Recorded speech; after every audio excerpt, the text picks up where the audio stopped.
காவேரி காலிங்னு ஒரு திட்டத்தில் இந்த ஆள் ஒரு திட்டம் போட்டான். நல்லா ரீகால் பண்ணுங்க. அது என்னன்னா, அதாவது சுற்றுச்சூழல் தீங்கு விளைவிக்கிற மாதிரி நிறைய புகை வர மாதிரி நிறைய இண்டஸ்ட்ரி இருக்கும், நிறைய ஆலைகள் இருக்குல்ல. இப்போ கார்பன் டை ஆக்சைடை ஈர்க்கிற மாதிரி நிறைய மரங்கள் இருக்குது. அது வந்து ஈர்த்தும்.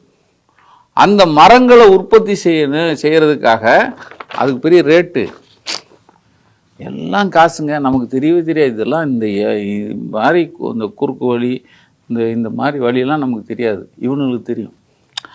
அதில் இந்த கார்பன் டை ஆக்சைடு அதிகமாக இழுத்துக்கிற மரங்கள் இருக்கு இல்லையா, அந்த மரங்களை வளர்க்குறதுக்கு இவர் ஒரு பேர் வைக்கிறார். அதுக்கு பேர் தான் காவேரி காலிங் திட்டம்.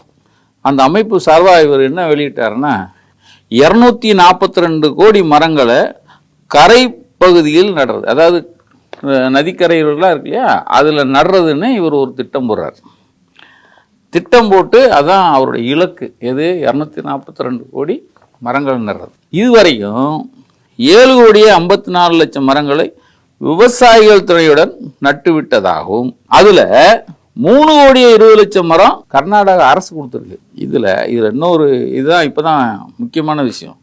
ஒரு மரக்கன்று நட்டு வளர்க்க 42 ரூபாய் ஆகும்னு ஈஷா மரம் நடுறதுக்கு உதவுவாங்கள்ல ஆர்வலர்கள், அவங்ககிட்டையும் மற்றவங்ககிட்டையும் கொடையாக வாங்கியிருக்கு. ஒரு மரத்துக்கு 42 ரூபா வளர்க்குறோன்னு சொல்லி.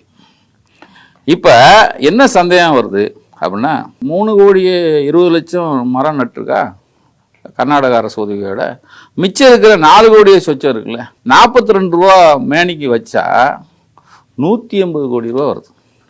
180 கோடி ரூபா ஈசாக்கு வந்திருக்கு, கலெக்ட் பண்ணியிருக்காங்க.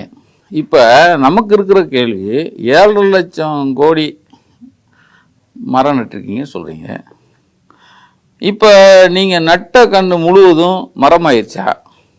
நான் முதல்ல இந்த இங்கே உள்ளே கேட்குறேன், 1500 சீடர் இவன் இருந்தாங்கல்ல, அதில் 255 பேர் தான் இருக்கா, மிச்சம் எங்கடான்னு கேட்குற மாதிரி தான் இதில் இந்த மரத்தை கேட்குறோம். எல்லாமே 7,5 கோடியும் மரமாயிருச்சா? இல்லை, நடுறதுக்கும் இந்த போட்டோ எடுத்து போஸ்ட் கொடுக்குறதுக்கும் மட்டுமே முன்னுரிமை தந்து அவை கண்டுகொள்ளாமல் விட்டுட்டாங்களா? இன்னைக்கு வரைக்கும் கேள்வி இல்லை.